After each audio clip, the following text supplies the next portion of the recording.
नमस्कार दोस्तों, स्वागत है आपका योगी आईएएस यूट्यूब चैनल पर। और मैं हूं प्रीति योगी और आज मैं लाई हूं हिंदी के विकास में अपभ्रंश अवहट्ट का योगदान। हिंदी के विकास में अपभ्रंश और अवहट्ट का योगदान। जैसा कि आप सब लोगों को पता है, इससे पहले मैंने अपभ्रंश अवहट्ट, हिंदी, प्राकृत, पाली सब भाषाएं करवा रखी है। पूरे भाषा के मतलब लेक्चर है, वीडियो है मेरे। तो अगर कोई मेरे वीडियो में अगर फर्स्ट टाइम है तो प्लीज़ चैनल को सब्सक्राइब करके पहले वाले सारे वीडियो देख सकते हैं। ठीक है, स्टार्ट करते हैं। अपभ्रंश प्राचीन आर्य भाषा संस्कृत तथा आधुनिक आर्य भाषा हिंदी के बीच की कड़ी है। अपभ्रंश क्या है? प्राचीन आर्य भाषा संस्कृत और आधुनिक आर्य भाषा हिंदी के बीच की कड़ी है। इस दृष्टि से यह स्वाभाविक है कि आधुनिक हिंदी की सारी मूलभूत विशेषताएं अपभ्रंश पर ही आती हैं। वस्तुतः ध्वनि संरचना, व्याकरणिक संरचना, शब्द भंडार तथा साहित्य प्रवृत्तियां, किसी भी आधार पर हम अपभ्रंश के अभाव में आधुनिक हिंदी की कल्पना नहीं कर सकते। हिंदी के विकास में अपभ्रंश के योगदान को विशेष दो प्रमुख स्तरों पर बांटा जाता है। एक तो भाषा के स्तर पर, एक साहित्य के स्तर पर। तो आ जाते हैं हिंदी भाषा को अपभ्रंश का योगदान भाषा के स्तर पर।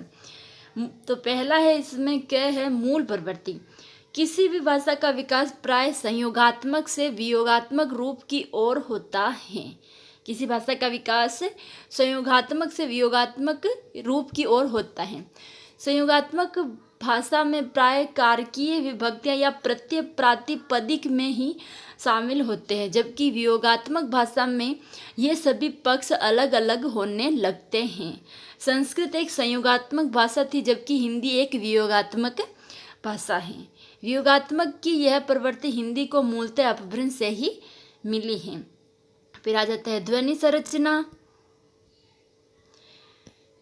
ध्वनि संरचना के स्तर पर हिंदी ने संस्कृत की जटिल ध्वनियों को प्राय अस्वीकार किया है तथा संस्कृत के भिन्न कुछ सहज ध्वनियों को स्वीकार किया है। ये सारी प्रक्रिया आम तौर पर अपभ्रंश काल में ही पूरी हुई थी। जैसे ए है संस्कृत की दीर्घ री, ह्रस्व ऋ और दीर्घ लृ जैसी ध्वनियाँ अपभ्रंश में ही लुप्त हो गई थी, ये हिंदी में नहीं थी। जो वो रिट लकार तो होता ना, वो वाला। फिर है ह्रस्व ऋ का विकास हिंदी में ए, ई, उ, ए तथा री के रूप में हुआ। तत्सम शब्दों को छोड़कर यह प्रवृत्ति भी अपभ्रंश की ही देन है। जैसे कृष्ण तो किशन, मात्र तो मात। संस्कृत के आरंभिक तथा अंतिम हलंत व्यंजनों का अपभ्रंश में प्राय अभाव होता रहा। यह स्थिति हिंदी में भी बनी हुई। जैसे जगत तो जग, महान तो महा, स्रोत तो सोता, घृत तो घी। फिर है टे वर्ग में ढ और ढ, ये दो ध्वनियाँ अपभ्रंश में पहली बार विकसित हुई। ये ध्वनियाँ सीधे सीधे अपभ्रंश की हिंदी को देन है। जैसे ढ लड़का, भेड़िया इत्यादि, ढ बढ़िया, कढ़ाई इत्यादि। फिर है अपभ्रंश में संस्कृत की कुछ ध्वनियों के रूप में परिवर्तित होने लगे थे।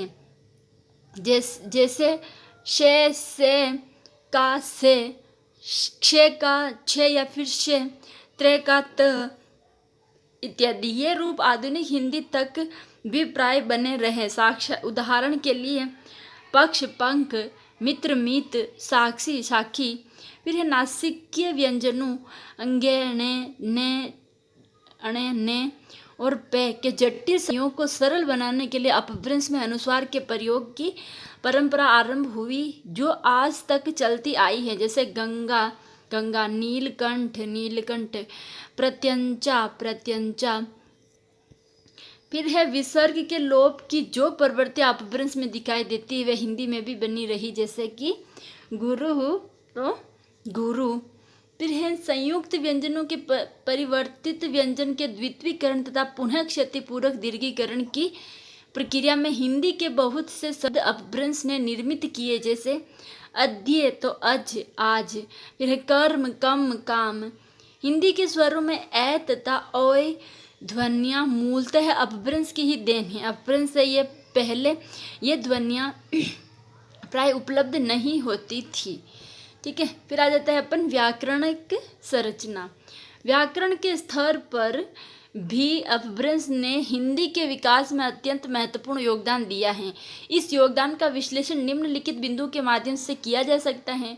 संस्कृत में पुल्लिंग और स्त्रीलिंग के साथ नपुंसकलिंग के रूप भी चलते थे। अपभ्रंश ने नपुंसकलिंग को अस्वीकार कर दिया। हिंदी में भी नपुंसकलिंग का अभाव है। संस्कृत में एक वचन और बहुवचन के साथ द्विवचन का प्रयोग भी होता था, परंतु अपभ्रंश में द्विवचन बहुवचन में ही शामिल हो गया और हिंदी में भी यही स्थिति है।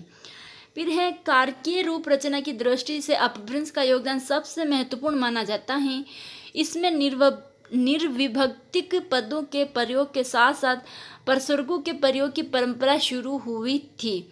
हिंदी की वाक्य संरचना भी मूलतः प्रसर्गों के प्रयोग पर आधारित है। हिंदी के कई प्रमुख प्रसर्गों का विकास अपभ्रंश से ही हुआ है, जैसे सई तो से, केर का के की। फिर है क्रियाओं की रचना में अपभ्रंश ने संस्कृत की तिंडत परंपरा के स्थान पर कृदंतों के प्रयोग पर बल दिया। वर्तमान हिंदी में एक कृदंत प्रधान भाषा है। संस्कृत में प्राय संयुक्त क्रियाओं की परंपरा अधिक विकसित नहीं हो सकी थी। अपभ्रंश में संयुक्त क्रियाओं की परंपरा का तीव्र विकास हुआ और यही परंपरा आगे चलकर हिंदी के विकास में महत्वपूर्ण रूप से बढ़ी। उदाहरण के लिए रटन्तौ जाई अपभ्रंश और हिंदी रटता जाता है। हिंदी की अधिकांश क्रियाएं तद्भव हैं। स्वाभाविक रूप से इस तद्भवीकरण का श्रेय अपभ्रंश को है। विशेष रूप से सामान्य वर्तमान काल की क्रिया सीधे सीधे अपभ्रंश से प्रभावित दिखती है। उदाहरण करई करे, करऊ करो।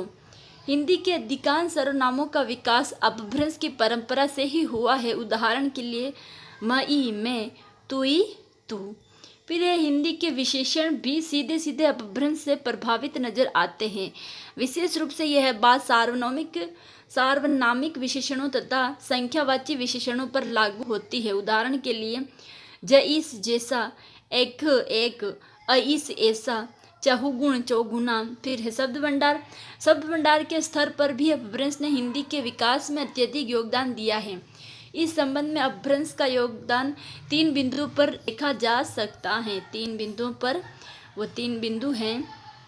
अपभ्रंश ने संस्कृत के जटिल शब्दों के रूप को परिवर्तित किया तथा शब्द भंडार के स्तर पर सरलीकरण की प्रक्रिया को आरंभ किया।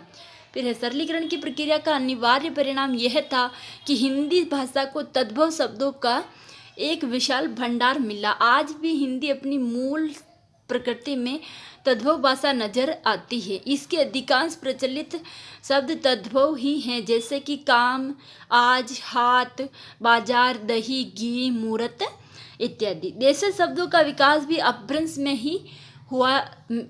में शुरू हुआ था। देशी शब्दों का प्राय घरेलू जीवन से संबंधित शब्द या ध्वन्यात्मक शब्द इसके भीतर आते हैं। उदाहरण के लिए तड़पड़ई, किलकिल, घूंघट, मुग इत्यादि। फिर आ जाता है हिंदी साहित्य को अपभ्रंश का योगदान। जिस तरह से अपभ्रंश ने हिंदी भाषा को विकसित करने में महत्वपूर्ण योगदान दिया, उसी प्रकार उसने हिंदी साहित्य के विकास में भी महत्वपूर्ण योगदान दिया है। इस योगदान में हम 2 स्तरों पर समझ सकते हैं, एक कथ्य के स्तर पर, एक शिल्प के स्तर पर। तो पहला क्या है? कथ्य के स्तर पर योगदान। कथ्य के स्तर पर योगदान का अर्थ यह है कि अपभ्रंश ने संस्कृत साहित्य से अलग लोक जीवन पर आधारित साहित्य की शुरुआत की, जिसमें स्थापित होने वाली कुछ विशेष परंपराएं या रीतियां आगे चलकर हिंदी साहित्य में भी बनी रही। ऐसी प्रमुख प्रवृत्तियां निम्नलिखित हैं। फिर है वीर गाथाओं की रचना पहली बार अपभ्रंश के चारण कवियों के यहाँ दिखती है। वीर गाथा की यह परंपरा हिंदी साहित्य के आदिकाल तथा रीतिकाल में विशेष काव्यधारा के रूप में प्रकट हुई है। अपभ्रंश में चरित्र काव्यों की रचना की प्रवृत्ति का विकास हुआ, जिसका विशेष प्रयोग कुछ रासों तथा जैन काव्यों में दिखाई देता है। हिंदी में भी यह परंपरा आधुनिक काल तक लगातार बनी रही। भक्ति काल का सर्वाधिक सफल महाकाव्य रामचरितमानस तथा आधुनिक काल का प्रतिनिधित्व महाकाव्य कामिनी भी चरित्रमूलक ही हैं। अपभ्रंश में धर्म से संबंधित साहित्यिक रचनाओं का प्रणयन बड़ी मात्रा में हुआ। इस काल में स्वयंभू ने पदम चरित्र की रचना की, जिसका स्पष्ट प्रभाव रामचरितमानस पर दिखता है। पुष्पदंत ने कृष्ण लीला का वर्णन किया, जिसका संबंध कुछ मात्रा में कृष्ण भक्ति काव्य परंपरा से जोड़ा जा सकता है। अपभ्रंश में सिद्धों और नाथों ने जो रचनाएं की, उनमें संधा भाषा का प्रयोग किया गया तथा सामाजिक असमानताओं और नारी के माया रूप पर कड़ी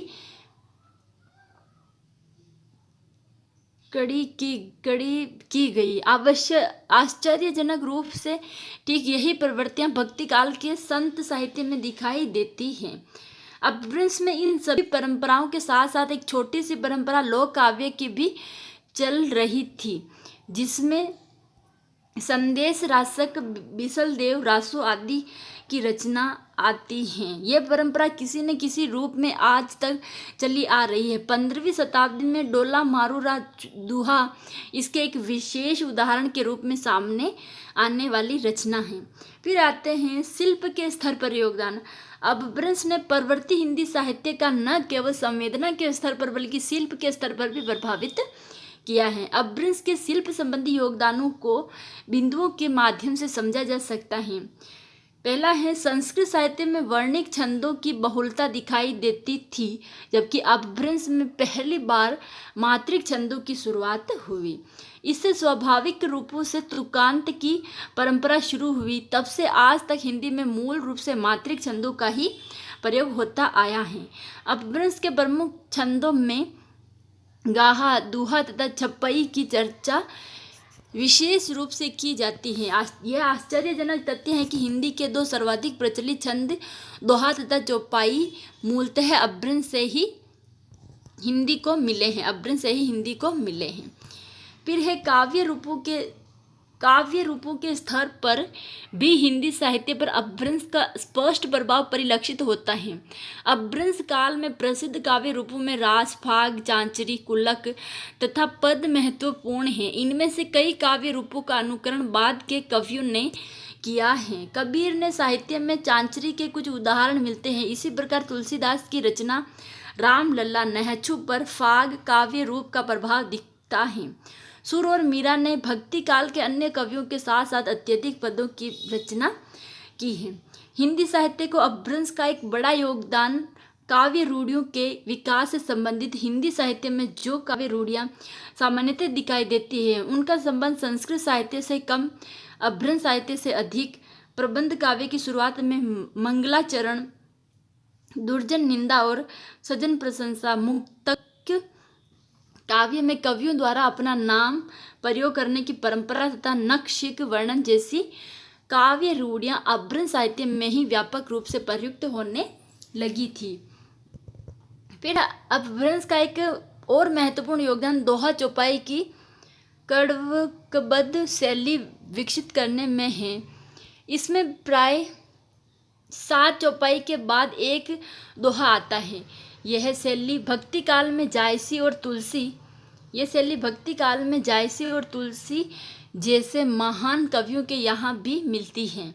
समग्र रूप से यहाँ यह कहा जा सकता है कि हिंदी भाषा तथा साहित्य के वर्तमान स्वरूप को विकसित करने में अपभ्रंश ने असीमित योगदान दिया, मतलब कि जिसकी कोई सीमा नहीं, इसने पूरा योगदान दिया अपभ्रंश ने। ठीक है, तो ये हो गया। इसके फिर क्वेश्चन आए थे 4 बार, 2015 में, 2011 में, फिर 2008 में और 2002 में। तो मतलब 4 बार क्वेश्चन आए हैं, तो शायद अगली बार 2021 में आ जाए इसका क्वेश्चन, समझे। तो हिंदी क्वेश्चन आया पहले 2015 में, हिंदी के विकास में अपभ्रंश के योगदान का आकलन कीजिए।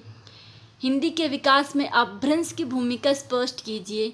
हिंदी भाषा के विकास में अपभ्रंश के योगदान का विवेचन कीजिए और हिंदी भाषा के विकास में व्याकरणिक और शाब्दिक दृष्टियों से अपभ्रंश और अवहट भाषा के योगदान पर प्रकाश डालिए। 2015 में आया है, उसकी वजह से कि आपको पता है 2008 में आया था, फिर 3 साल बाद में आया 2011 में, फिर वापस 4 साल बाद में 2015 में आया, तो इसका मतलब अब जैसे कि 2015 के बाद अब 2021 है, तो शायद अब आ सकता है। ठीक है, तो प्लीज़ प्लीज़ अच्छे से याद कर लें। और अगर फिर कल अपन करने वाले हैं, कल क्या करेंगे अपन, मध्यकाल में अवधि का साहित्यिक भाषा के रूप में विकास, अवधि का साहित्यिक भाषा के रूप में विकास। तो यहाँ तक अपना कंप्लीट हुआ। ठीक है, यहाँ तक मेरा वीडियो अगर आपको अच्छा लगा हो तो चैनल को लाइक करें, वीडियो को लाइक करें, शेयर करें और कमेंट करें कि वीडियो कैसा लगा। और हाँ, चैनल को सब्सक्राइब करना ना भूलें। Thank you so much, best of luck.